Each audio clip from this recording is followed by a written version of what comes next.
see so many Amazon sellers hit a wall when it comes to sourcing products.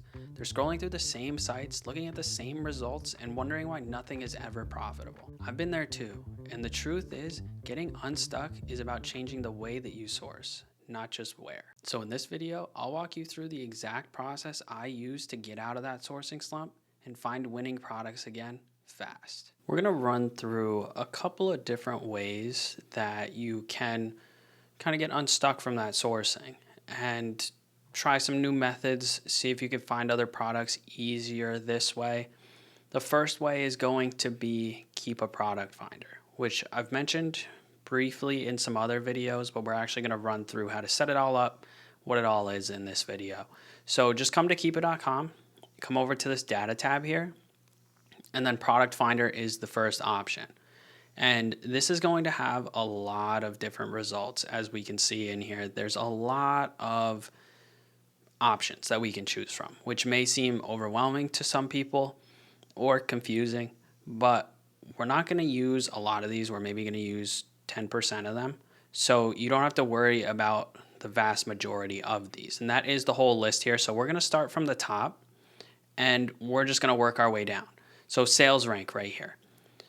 All of these top boxes in this green section are going to have current, 30-day average, 90-day, 180-day, 365, and then it's going to have some drop percentages also. The only ones that we're going to need to pay attention to are the current, 30-day, and possibly the 90-day here. 30-day is also personal preference. But for this video, we're just going to do the current. And we're going to have a from and a to box here. For sales rank, no need to put in anything in the first box where it says from, because there's never too low of a sales rank. The to box, we're going to throw in 125,000. If you're very new, you could pump this up to 150. If you're more experienced, maybe you want something around 100, but it just depends on your personal preference. And then as you can see, when I typed that number in, it did pop up this box and it shows us how many products are within that set criteria. Since we only put in the BSR, there is 24 million of them. But as we add some more filters in here, it'll narrow down the list even more. So we're going to go to buy box here and we're going to put in from, I would say 25 to 30 for new sellers is a good option, because you don't want to have something where it's really hard to get your buy cost. You have to use a lot of extra things to make that cost possible. And also you're going to have a lot smaller margins and profit numbers coming through on products like that. And you just don't want to have to deal with that. Potential price tanking could wipe out that whole margin in just a couple dollars drop on a sale price. So just not really a smart idea to go lower than maybe 30 or 25. For the to box, same thing goes for beginners. We're going to probably want to throw in 125, 150 in here, because when you have higher priced items, those returns are going to take out what 6 of these would take out just in one return, profit-wise and balance-wise on your Amazon account. So you're going to want to stick to lower sale prices. Also, when you're selling prices at this high, your buy costs are going to be a lot higher. So you're going to use up that limited capital a lot quicker going for higher priced items, 200, 250, rather than somewhere in the sweet spot, I would say, is like 30 or 40 to maybe 90 to 100 for beginners. The next one, we're not going to do anything with these boxes. We're just going to click out of stock here because we don't want to compete with Amazon. We don't want anything to do with them. New and new third-party FBA are kind of personal preference. I wouldn't put anything in here because you could have a buy box at 25 that sells at 25. And if you put 25 in here, it may cut out some products because maybe some other people are trying to get a lower buy box, but it's not necessary. So if you put in 25 here and some other offers are at 22, 23-ish, you're going to exclude those products when they're perfectly fine. Same thing goes for new right here. Third-party FBM, Prime exclusive, Lightning, used, all that stuff underneath those, we're going to exclude. We're not even going to worry about. The next section is going to be one box that's important right here, where we can put in a category. And when I click on this, you can see this big long list of different categories here that we can choose from to refine our search a little bit. So you can choose one, you can choose multiples. You can also switch this to is none of and exclude certain product categories. If you want to do a really broad search, that would also be a good idea.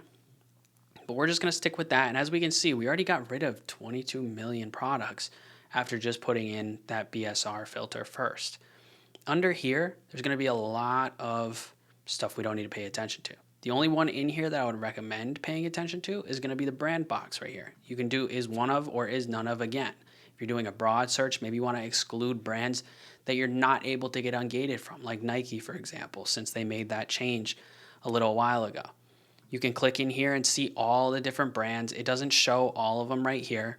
This isn't the whole list. As you search for them, they will start to show up more. And we're going to do is one of, and we're going to throw in Gap because Gap is a good beginner brand here. Low buy costs, frequent high sales, and gift card percentages are usually pretty high. So it's easier for newer people to find a lot of products. For example, one of the last videos that I put out was a sourcing challenge, $500 profit in 30 minutes. Gap was a majority of the products that we found to make that possible in there. All of this stuff, like I said, not helpful. Color, model, style, all that stuff, not worth even paying attention to. We've got the next one here, which really only the first two are important, but we can just use the top one here, total offer count. The only reasons that this comes into play is if you're doing a category-wide search, you're going to want to put in a low number here, maybe 2 or 3. So that way you exclude the private label products. For the 2 box, you may want to limit your competition when you're newer because you don't want to worry about price tanking, you don't want to worry about undercuts, all that kind of stuff, or just not getting a fair share of the buy box. So for beginners, good range is 25 to 30, I would say. That's what I tried to do, was stay underneath 25 when I was starting out in the first couple of months, just so that way I knew I was going to get some share and get some sales in for sure and not have to wait on products to sell there. All this stuff is just a breakdown of that. We don't need to pay attention to any of that. This stuff here, still don't need to pay attention to. You could do buy boxes FBA, not a huge deal though. This part we're going to go over after we do this search. This is basically the same thing as doing a SellerAmp storefront, but in this version. This stuff, not important. The only reason you would want to use some of this is going to be if you're doing category-wide search. Maybe it's electronics, for example. You'd want to get rid of digital products and ebooks just because that stuff isn't really good and worth looking at. Variations, if you wanted to cut down a really long search, if you didn't have only 222 products like we do here, this will just pull one variation from each product to show you. Doesn't mean it's the best variation. Doesn't even mean it's necessarily a well-selling variation. It's just going to fit the criteria. If you have a buy box criteria set like we do, it could be that that one product that shows up is on a price spike, possibly. If that's the case, then all the other products might be priced differently, might have different criteria or points to them that we tried to kick out of this list. So not always worth doing, but if you do that, then you'll want to go through each product individually, because as we can see here, when we click this on, it changes down to 29 products. So if we're only looking at 29 products, we better be sourcing and looking at every single variation that is good and not just checking these 29 and saying, oh, the search didn't work, we didn't find any products. You're going to have to do more analysis if you use that box there. All of this stuff, the only one that's important is potentially this bought in past month. You can set it to say you want products that are 1,000 per month minimum to maybe 5,000, 10,000, that kind of stuff. So you'll get really fast selling products there. Doesn't mean you're going to be able to find it profitable, but potentially a good way to go about getting fast selling products. The only other thing that I forgot to mention, I just realized as we were going through this list, is for the offer count, besides the private label and limiting competition, if you wanted to source and try to find products that were only out of stock, you can throw in a 0 here and you can get a list of all out of stock products. And that has made a lot of money for a lot of people finding good products that were selling really well that are only now just going out of stock, or maybe have been out of stock for a little bit because people couldn't find a replen for it. If you can validate that product, know it was a good product, and be the only seller on that product, it's a potential to make a lot of profit and have a lot of share of that product if you're the only seller there. So the last part in this list, ignoring all these dimensions and everything else that we just scrolled past, is going to be this right here with all of these yes or no's. The only ones that you're really going to want to pay attention to is batteries included and hazmat. Because if you're looking in categories that would have these kind of products, generally you're not going to want to send them into FBA if they have batteries included, and hazmat products you may not be able to send into FBA at all because they require to be on the dangerous goods program for this one, and they both have restrictions that come with the shipping carriers that you use. You'll need approvals for certain things. You'll have to go through a whole process. You don't want to not have those in place and then potentially get in trouble and have the consequences of that come. So after we've gotten all of this list done here, we're going to click on Find Products. It's going to show us these 222 products over 3 pages here. You can change the amount of rows that you want to see for products. If you only have 200, you may want to click on 500, but that is not going to make this box any bigger. It's just going to make it longer here. So it just depends on how much time you have to source, if you're going to go through the whole thing at once, or if you're not, maybe cut it down and to 20, you'll have 11 pages of it, and you'll be able to know, okay, I'm going to finish page 5, leave this open, come back to it, start on page 6, that kind of thing. Just don't lose your place and then have to redo the whole thing or just give up on it. So if for whatever reason you wanted to change your criteria, maybe you have too many products and you want to cut it down, maybe you want to expand it more so you can get some more after looking at this list, or just change it all together but keep some similar things in there. If you click on the product finder tab here, it's going to wipe all of your entries that we just made, and you're going to have to start all over again.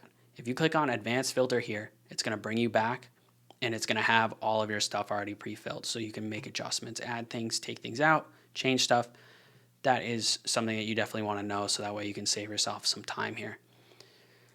All of these columns are going to be probably different for you if you've never used this before. You can pause the video and see what I have set up here.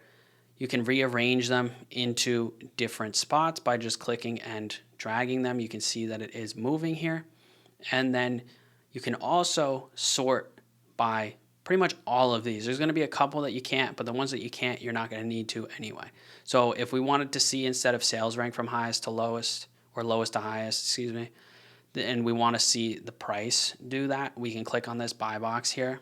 It's going to filter it from lowest to highest. If you want to do a reverse, you just click it again, that kind of thing for all of these, and we can see the relevant stats here that we want to see. This is a really useful way of sourcing, especially if you come across a brand that has a huge sale going on. And instead of manually sourcing that website, you want to run it through here, you can do that just like we did here for Gap, and you can easily find these products. You can either click on them, it will bring up a pop-up here. Not going to show much detail in here unless you add in your different filters and all that. But if we click on this Amazon logo here, it will bring us open to that Amazon page there. If we were to click on this button here, which I believe is the locale setting, I could be wrong about that though, it will directly open us up to that Amazon page there instead of having to do that extra step. You can also hover over these and see the Keepa charts if you have that setting turned on. Go to any Amazon page, go to your settings, look for the overlay or pop-up of the Keepa chart, and you'll be able to see that kind of stuff. So this is a really helpful way of sourcing. And just in case, here are the things that I have turned on. It is a very long list, so I do have to scroll through this pretty quickly, but either pause the video, throw it on a lower playback speed, and that way you can find this kind of stuff out and put these settings on if that's what you want. There are a lot of other settings in here that are useful for different scenarios, different purposes. So if you want more, add them in. If you don't need everything that I have on, or you don't think it's helpful to you, take it off. Make this as streamlined and as useful as you can make it, so that way you don't waste your time doing it here, and it'll be as efficient as possible. This is one of the ways that my VAs source sales for different websites, and it works a lot better than running through SellerAmp storefronts. So that is going to be everything there. And the two that I was covering up is tracking since and then title. So now that we've got all of that figured out, what we're going to do is talk about the seller ID part of this. So we go back to Product Finder, clear the search, because we don't want to run into just a small amount of products. We'll find the seller ID box in here, and it is right here. So inside of the buy box, the purple one, it's going to be right under here. We're going to see seller here.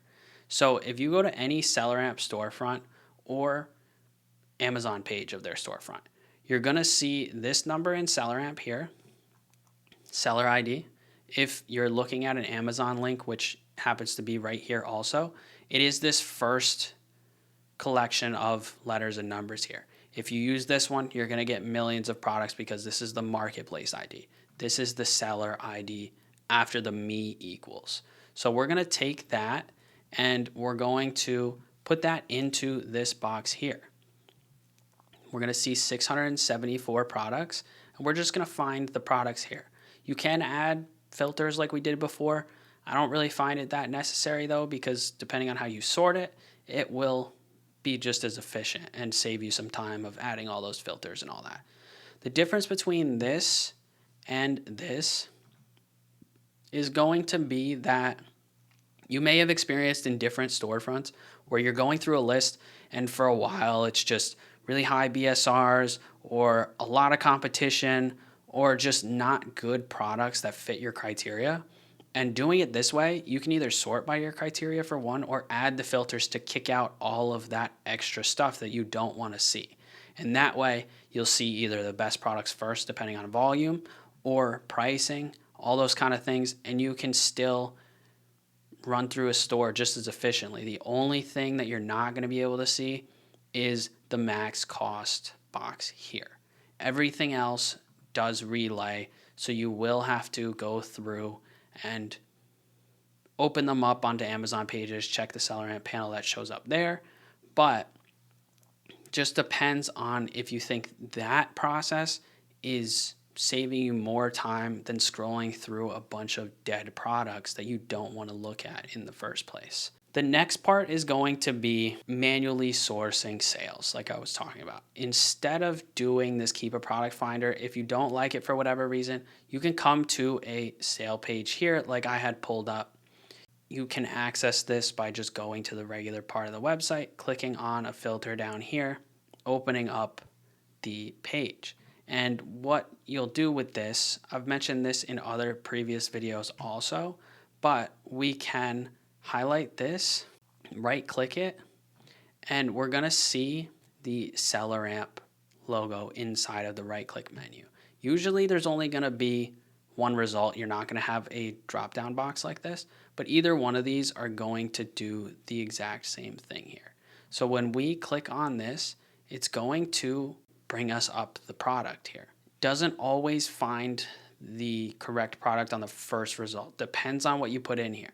Sometimes if you just have this, we can see here the men's one came up. The men's one might be above it. Add some different wording in here if it's not a full title. Play around with it. You will eventually come up with the correct product. And when you're doing this, You don't want to just see this, for example, and see, oh, Amazon's on this one. Go to the next one. You're going to want to open these up so that way you can check the other variations, because Amazon's not on every single one of these products. And there were a lot of good products on this exact one, different colors and sizes, that contributed a lot to that $500 profit goal in that 30-minute video that I just put up recently. So this is going to take a little bit of extra time, but it does make you a lot of profit depending on the sale. And it would be worth your time to do every once in a while, or have a VA do this kind of stuff on a big sale. You could use Keepa Product Finder like we just did, but this is a little bit different, and it just kind of depends on what your preference is of what you like to do and how you like to source. If you guys have any questions about anything I went over in the video, or there's any other videos that you want to see me make on different topics, leave a comment down below. There's also a link in the description for anybody who wants my help either starting or growing their Amazon business. Thanks for watching. Don't forget to subscribe, and I'll see you guys in the next video.